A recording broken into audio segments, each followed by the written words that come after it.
You're watching the KOAM Morning News on Fox 14. Right now at 7, it's a battle of the law firms. We'll have more details on the Dreyer and Stickland lawsuit going on here in the 4 states. Also, a woman in Kansas dies to a train. And we've got ourselves some strong thunderstorms out there. We've even seen some severe weather. We'll keep an eye on those for you and have the latest on your forecast coming up. The 4 states' most watched news starts now. Good morning and welcome to the KOAM Morning News on Fox 14. I'm Amber Jenkins. I'm Chris Warner. It is just after 7 a.m. on this finally Friday here in the 4 states. And boy, I don't know about you, I'm pretty excited that it's Friday. We have a pretty decent afternoon ahead of us, but we have been dealing with some strong and even severe thunderstorms across the area this morning. And we'll have more on those thunderstorms here coming up. But there's also a big lawsuit going on in Joplin right now. A battle between 2 law offices are happening in Jasper County. A Joplin-based personal injury attorney is taking legal action against his former colleagues after they filed a petition against him. At the beginning of this month, Shelley Dreyer and Keegan Tenney sued Charles Strickland, accusing him of not sharing attorney's fees and reimbursement of costs from the time they worked together. Later in the month, another petition was filed, this time by Strickland. Shelley Dreyer and Keegan Tenney resigned from Strickland's firm in February of this year. According to the latest court document, Dreyer and Tenney allegedly transferred more than 90 clients' files from Charles Strickland's office. KOAM's Fernanda Silva has the details. According to court documents, Shelley Dreyer began working at Stickland Law Firm in 2014. Keegan Tenney began in 2018. In the beginning of this month, Dreyer and Tenney attorneys submitted a petition wanting the division of attorneys' fees in reimbursement of costs of Dreyer and Tenney's clients. These clients were previously working with Stickland's firm. The court documents of July 6 says that the parties did not have an agreement as to how attorneys' fees would be divided in the event of dissolution of the firm. Less than a week later, attorneys for the Stickland's law firm filed a petition that the lawsuit be dropped. They also countersued Dreyer's and Tenney's, accusing them of physically removing files and documents from the firm's office during the night when Stickland was out of town in February 2023. The lawsuit states that Dreyer emailed herself clients' names and personal information, including medical records and other sensitive material. Stickland accuses Dreyer and Tenney of intentionally delaying cases and informing clients and prospective clients that Stickland was too busy or would not be the best attorney to work in their cases. Stickland alleges their goal was to divert clients' money, data, and property from his firm to their new law firm, taking, quote, as many clients as they could with them to help ensure financial success of their new firm, end quote. Stickland is asking for $5 million. KOAM contacted all parties involved for comment. Stickland's attorneys declined to comment. Dreyer and Tenney's attorneys said they followed all Missouri law and ethical procedures with the former law firm. Dreyer has previously faced similar allegations. In 2012, Dreyer had a judgment against her in a lawsuit involving a St. Louis area law firm. You can find the full statement in this case, plus accusations and the complete court documents on our website at KOAMnewsnow.com. And we've still got some thunderstorms across the area that we are contending with. The Skywatch Storm Tracker showing us a nice big batch of strong thunderstorms across the area. Now, the good news is in our immediate area, we have no active warnings, and that is some great news because as these storms rolled through parts of north central Oklahoma, they had winds gusting upwards of 80 miles an hour at times. So it's best that they've calmed down a bit, but they are definitely bringing some much needed rain. The only warning is outside of our immediate viewing area as this entire batch continues to lift off now to the east northeast as it's been rotating through, and you can see that spin as it's been coming through the area here, and will continue to push off again east northeast. So no active warnings in our immediate area, but we still have the severe thunderstorm watch for northeastern Oklahoma and northwest Arkansas through 10 a.m. So there's still a chance those storms could re-intensify, and we'll keep an eye on them, but they're honestly moving into much drier, well, not drier necessarily, let me put it this way, much more stable air across the area. So hopefully they'll continue to weaken and just bring us that much needed rain. Some of these showers and thunderstorms could hold on into the early afternoon hours, and those will clear out, leaving us partly cloudy to mostly clear for our Friday. An absolutely beautiful day ahead of us once we get through these storms, as we only go up in the upper 70s and lower 80s across the area with lower humidity levels. Now, this is going to be short-lived, unfortunately, but at least for the afternoon and evening we get a break. Then we'll head into Saturday. We start to warm up a bit, and we could see some pop-up storms. That means our humidity levels will be rising again as we head into the afternoon and evening hours. And then as we go overnight Saturday into Sunday, some additional thunderstorm chances out there as well. But we're not anticipating at this time any severe weather Saturday night into Sunday. We'll continue to monitor these storms as they roll through the area and bring you the latest on watches and warnings, and have more on your complete forecast here in a few more minutes. Amber? Thank you, Chris. Columbus, Kansas authorities have been dealing with a suspicious device. Authorities say around 11 Thursday morning, demolition crews found a suspicious-looking device at 1212 West Maple Street. Authorities say the device resembled a pipe with a bottle cap on one end. A Kansas woman is dead after she was struck by a train Thursday afternoon. Barton County, Missouri authorities say they received the call and responded near the state line near Moulsbury, Kansas. The woman died at the scene. Authorities say she was on foot. Oklahoma executed a man for stabbing a Tulsa woman to death with a butcher knife in 1995.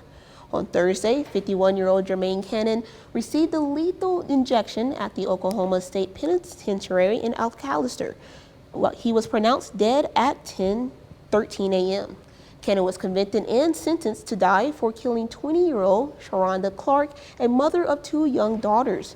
He's been living with Clark at the apartment in Tulsa after his escape from a prison work center in southwest Oklahoma. Cannon has been serving a 15-year sentence for the violent assault of another woman. He claimed at a clemency hearing last month that he killed Clark in self-defense. The Missouri Supreme Court orders Attorney General Andrew Bailey to stand down on abortion cost dispute. The Missouri Supreme Court wants Bailey to allow an initiative petition to legalize abortion in the state to move forward.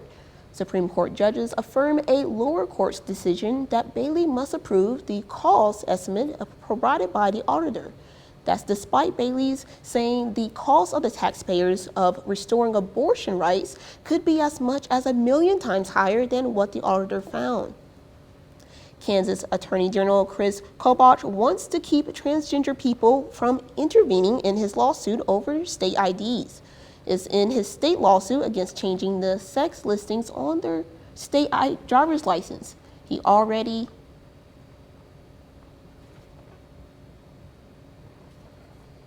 Five transgender residents represented by the state's American Civil Liberties Union chapter are asking a district judge to allow them to intervene. On Thursday, Kobach said he's opposing their request, and the judge plans to rule on it after an August 16th hearing. Pittsburgh area citizens come together as a part of a grassroots effort to address the issue of homelessness in the community. It was a packed house last evening as residents gathered at the Pittsburgh Reese Nichols office for a meeting to discuss the issues. Representatives from various organizations that help the homeless gave presentations on the services they provide.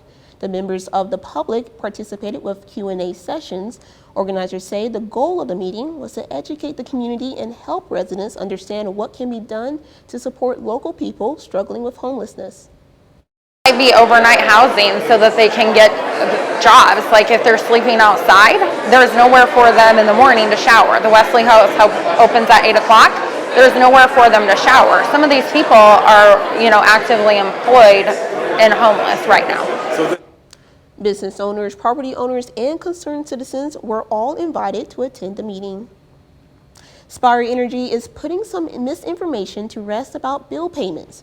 Officials say there are videos on TikTok and other social media platforms showing people claiming to be finance experts with tips to get out of paying your utility bills.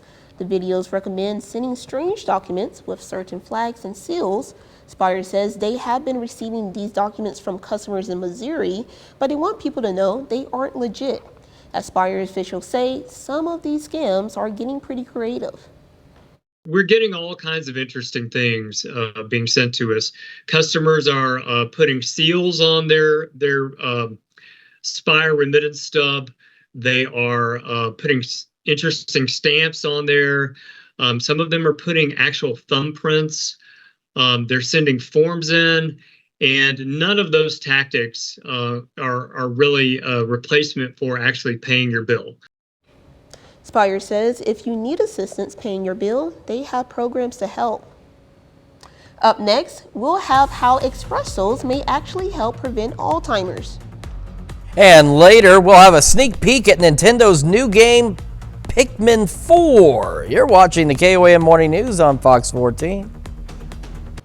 In Health Watch this morning, your love of coffee could lower your risk of Alzheimer's disease. It's a new study from researchers at the University of Verona in Italy found that a shot of coffee might prevent the development of Alzheimer's. Researchers analyzed compounds in espresso, and they found it affected a protein called tau, which plays a role in the development of Alzheimer's. The tau protein can clump together, leading to symptoms of Alzheimer's disease, such as memory loss. The study found as the concentration of the espresso extract grew, the protein didn't form large tangles. Researchers say this shows signs that Alzheimer's could be slowed down or stopped because of espresso consumption. Heading back to school can be stressful for everyone, but for parents who are sending their child to school for the first time, it can be a huge transition. Now, while you can't prepare your children for everything, health experts say you can set them up for a successful school year by preparing now. Manny Gaither has 4 things you can do to help a first-time student.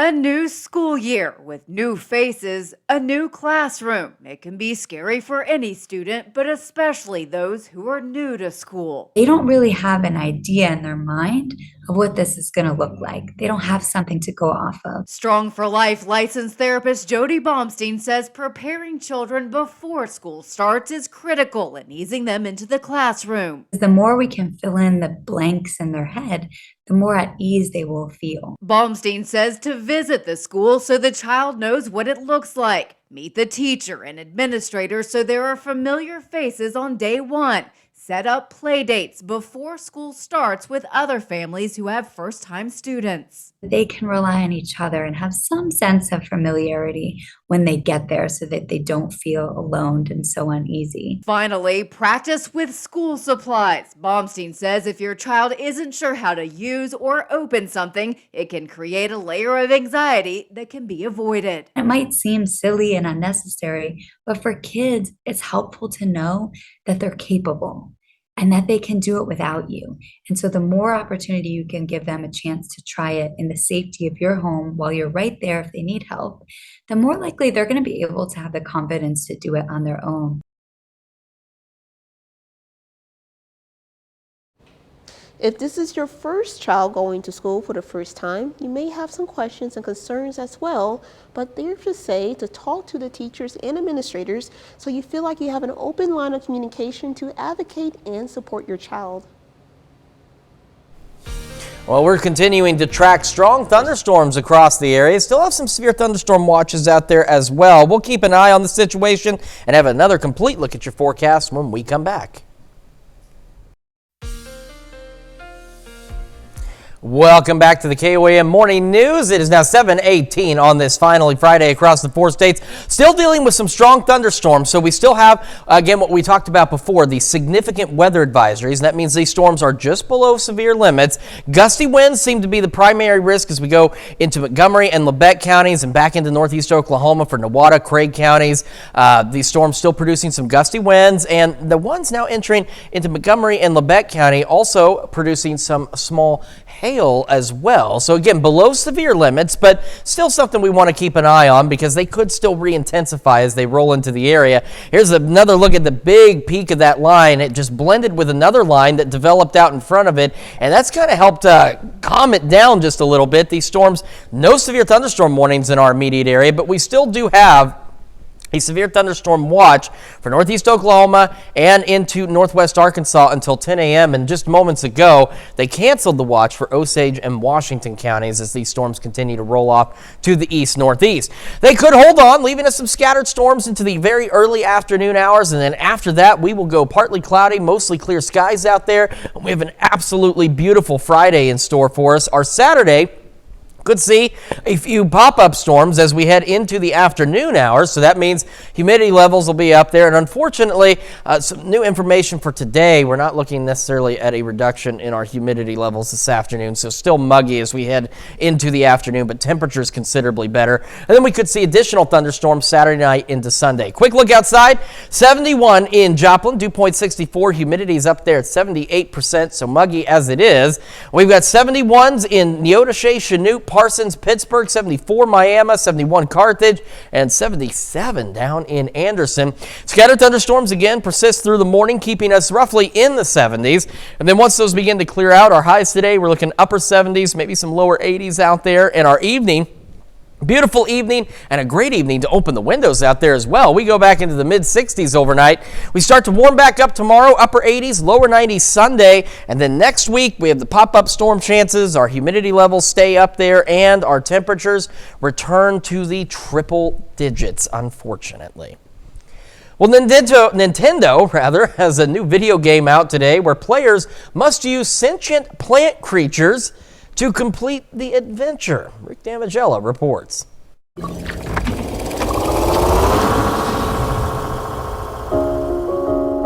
Welcome to the Rescue Corps.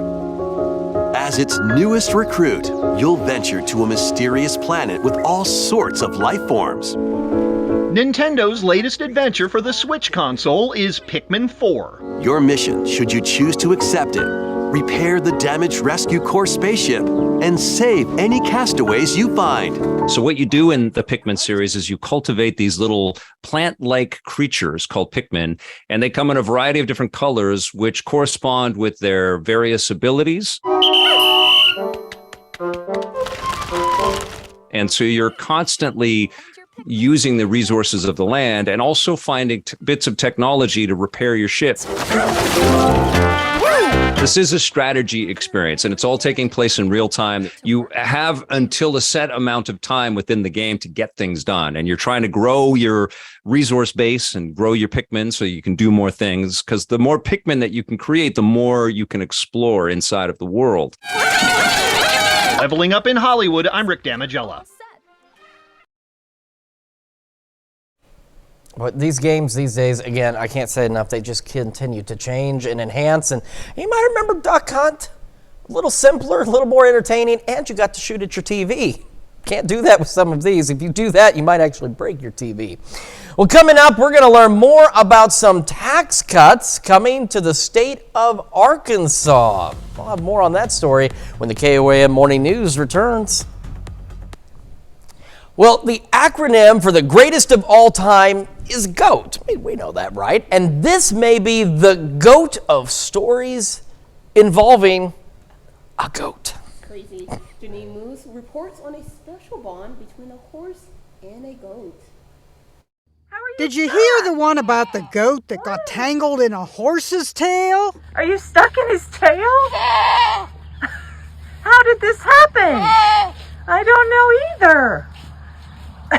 Copper the horse and Jesse the goat are friends who got entangled. What is your theory for how this happened? So my theory is that Copper was swatting at a fly with his tail and happened to hook Jesse's horns in it. Teresa Goins is the owner of Orchard View Farm in Marysville, Ohio, where there's a lot of horsing around between a llama, donkeys, and horses that scratch each other. Not to mention Jessie the goat missing part of her ear after getting it caught while leaping over a barn door. And here she is, caught again, this time on Copper's tail. Copper, you got a friend, a really close friend right now? Huh? We'd love to show you the untangling, but Teresa stopped recording since she needed both hands to separate the two. Well, it was in there good, I'm telling you. She had one horn wrapped this way and the other horn wrapped the opposite way. It took me a couple minutes, but I was so happy I didn't have to cut his tail. Mission accomplished. She is free from Copper's tail. But not before there were a slew of jokes about the goat with an actual ponytail. I got a ponytail. This is the moment a horse and a goat learned it takes two to tangle. Are you stuck in his tail? How did this happen? Ginny Mose, CNN. I got a ponytail. New York. The goat answered. Are you stuck in the pony? Ah! You better believe I am. Okay, well that was. Oh man, that's a tough situation right there. I don't have that problem. Do you have that problem? Sometimes, I mean, there's been times of combing and it gets Yeah. That's what you should do. Next time, if I hear that goat noise coming from the bathroom, we'll know Amber's in trouble. I don't know. Sorry. Oh gosh. All right. Well, enough with the goats. Do want to mention, and have to switch gears and have to go from having fun to back to the severe weather. We do have a new severe thunderstorm warning that is in effect for parts of Delaware County and Benton County until 10 a.m. I'm sorry, until 8:15 a.m. And this is for 60-mile-an-hour wind gusts as these storms continue to roll on through. We do have some strong thunderstorms entering Ottawa County now, and these look like they may be picking up strength again. We'll have another look at that forecast when we come back. The 4 states' most watched news starts now. Welcome back to the KOAM Morning News on Fox 14. It's currently 7:30 a.m. Arkansas Governor Sarah Huckabee Sanders is not ruling out a special legislative session on tax cuts. This comes after the state ended the year with a near-record surplus. The Republican governor said the state would have an opportunity to cut the income tax further, quote, over the coming months. Sanders later said that this could include the financial legislation next April or a special session before then. She signed legislation in April cutting individual and corporate income taxes by $124 million a year. On Thursday, there were several activities at the Miami, Oklahoma Public Library, one of which was the creation of a rock snake. It started with someone painting the head of a snake onto a rock. Then members of the public were invited to come out and paint their own rocks to add to the snake. The Miami Public Library on Thursday unveiled a new mural. The mural depicts different Iowa County towns and landmarks, including Route 66. It was painted by Jessica Stout, who gave a short Q&A after unveiling to talk about her inspiration for the design. I mean, art is amazing. We love having art in the library. And then for this one, it's about the community. So it's something for everybody to look at and enjoy while they're here. The mural is in the Kids Connection area of the library. I hope you have an appetite for handkerchiefs. And as you can see, this trick wowed the kids. After that mural unveiling, the library hosted a magic show with magician Kevin Wade.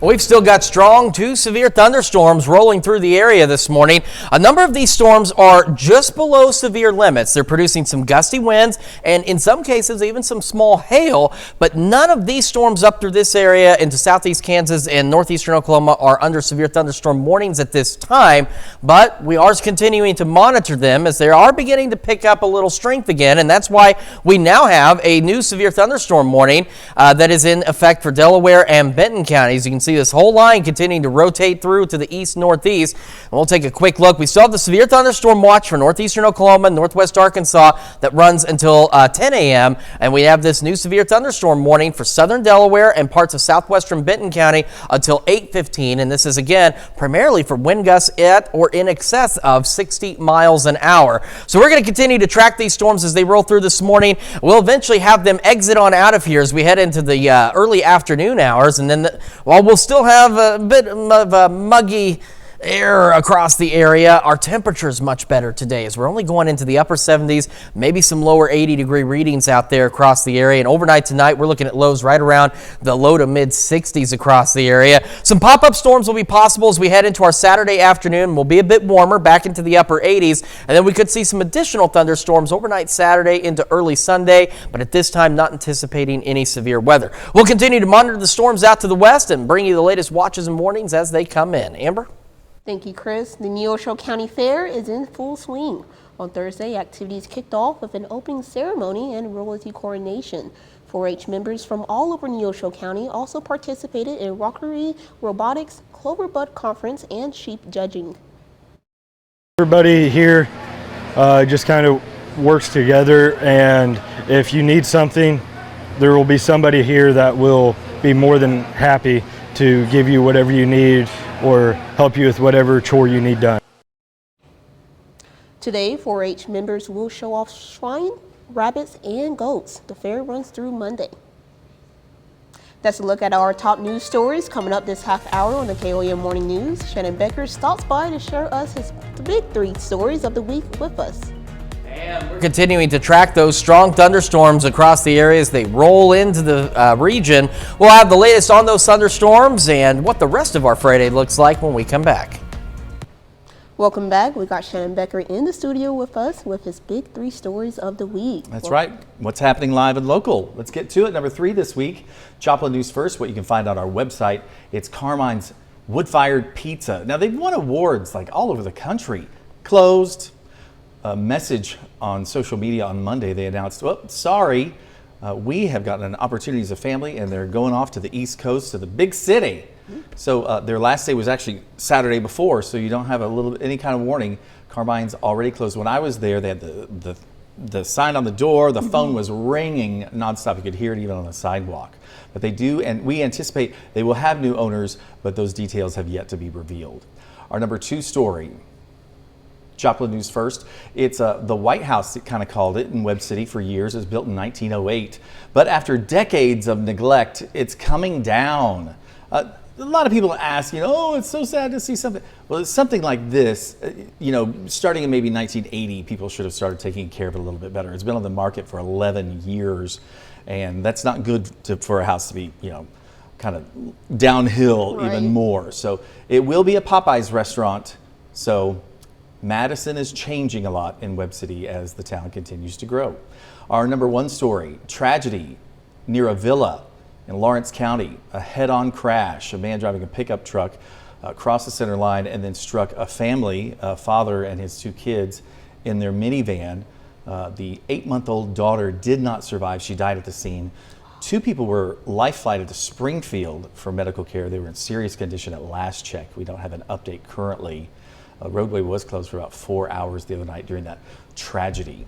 It's your big 3 live and local stories of the week this week. You can find them always on our website, KOAM News Now. Well, of course, thank you. And tell me a little bit about the county fair that's happening in Anderson County. Anderson, Missouri. So we were going to be this morning at the youth fair in McDonald County, but technical difficulties. But I think even this morning at 8, I'm going to miss my interview. They're showing the pigs, which I think is so cool. So the kids, raise them. It's part of their projects and stuff.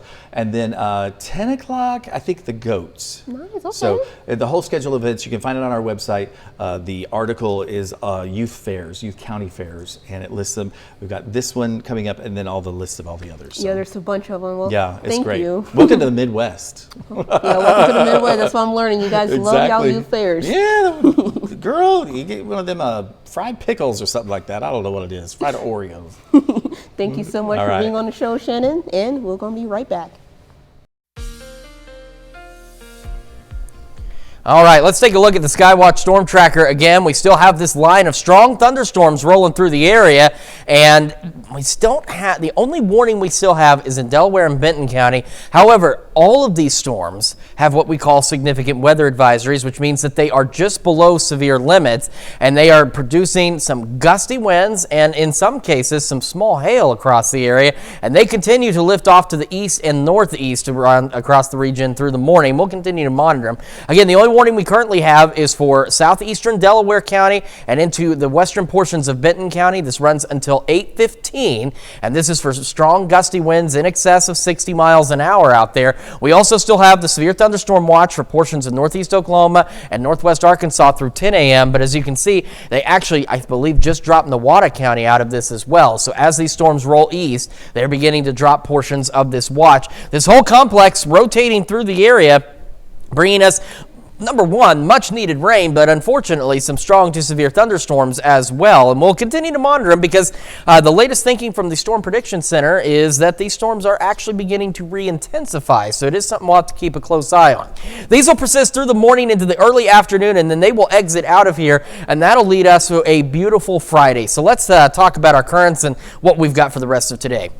We got 71 in Joplin right now, dew point 64, humidity 78%, mostly cloudy with those storms out there. Still sitting 76 Grove, 74 Miami, 69 in Fort Scott, Nevada, a little cooler in Iola at 67 and a bunch of 71s. Chanute, Pittsburgh, Lamar, Carthage, and 70 in Monette. As we get our morning started, thunderstorms will continue scattered across the area through the late morning, and that'll hold us into the 70s. And as they begin to clear out, we will warm up into the upper 70s, lower 80s for our highs as we head into the afternoon hours, and then through the evening, mostly clear skies, beautiful evening, mild evening ahead of us, temperatures back to the mid 60s.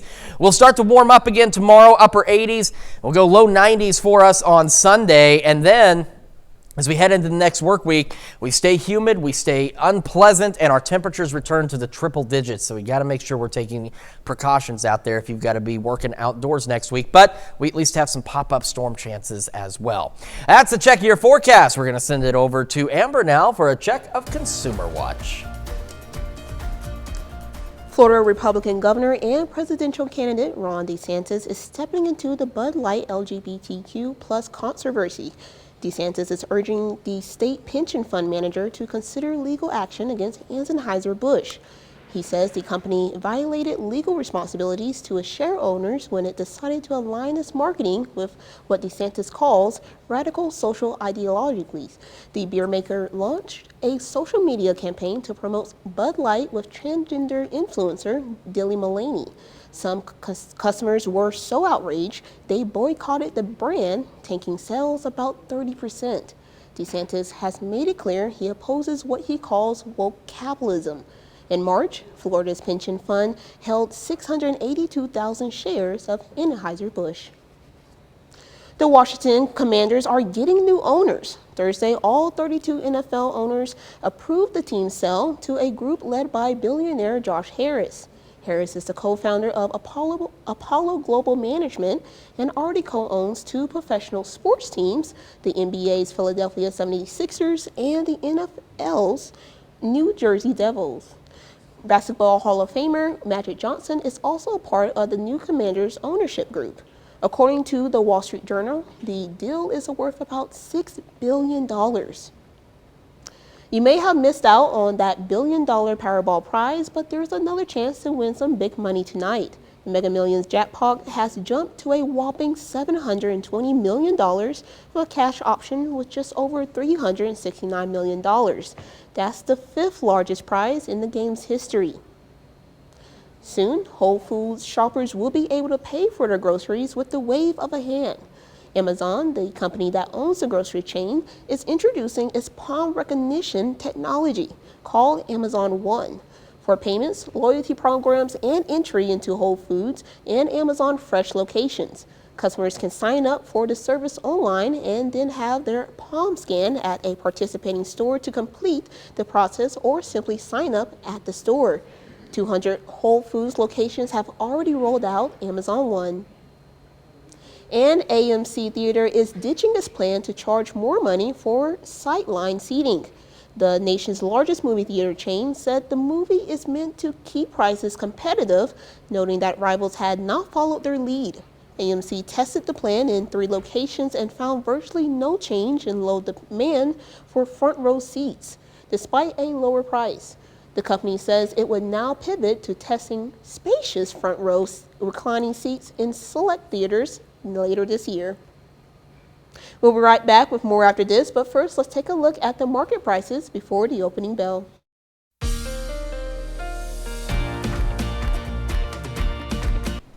A New Jersey woman has the soundtrack to a Disney movie on her brain. Literally. When she underwent surgery for a brain tumor, her surgeon had a unique approach to making sure he didn't cut too deep. Jeannie Moose explains. Why would someone having a brain tumor removed describe it as fun? Because Christina Viad sang through her operation.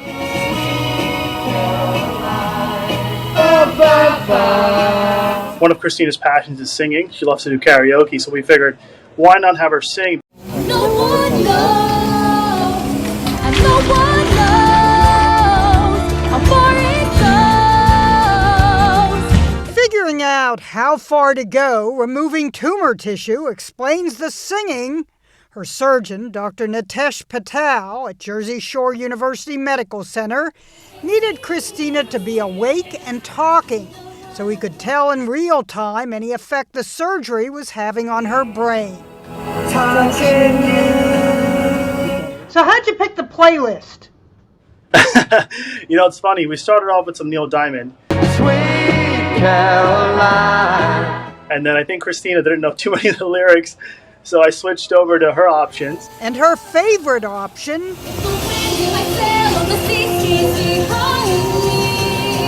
was the soundtrack from Disney's Moana. Not surprising, since Christina teaches young children. Singing was better than continuous conversation. I can also test her rhythm, her cadence, her pitch. Christina told Newsweek it was like I was throwing my own little concert for everyone.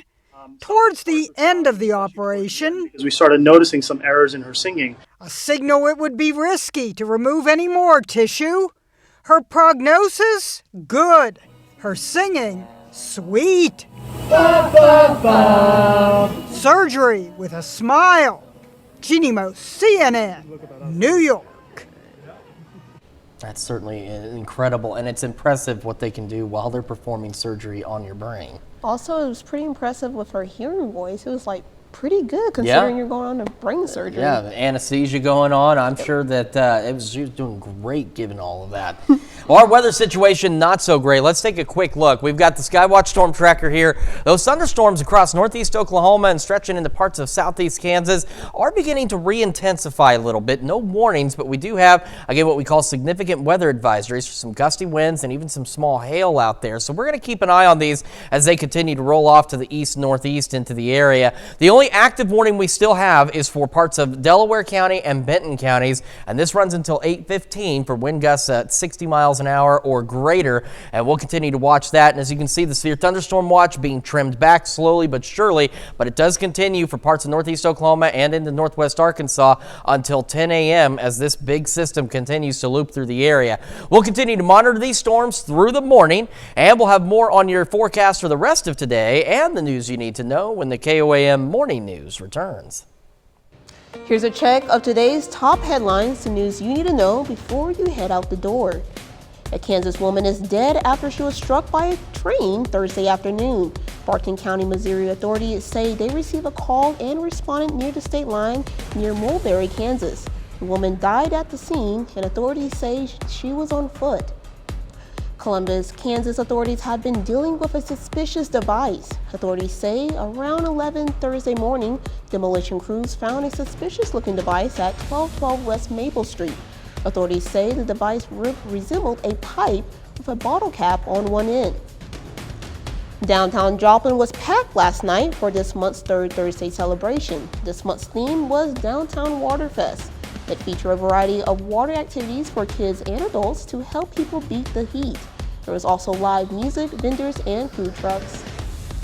The Neosho County Fair is in full swing. On Thursday, activities kicked off with an opening ceremony and royalty coronation. 4-H members from all over Neosho County also participated in rockery and robotics, Clover Club conference, and sheep judging.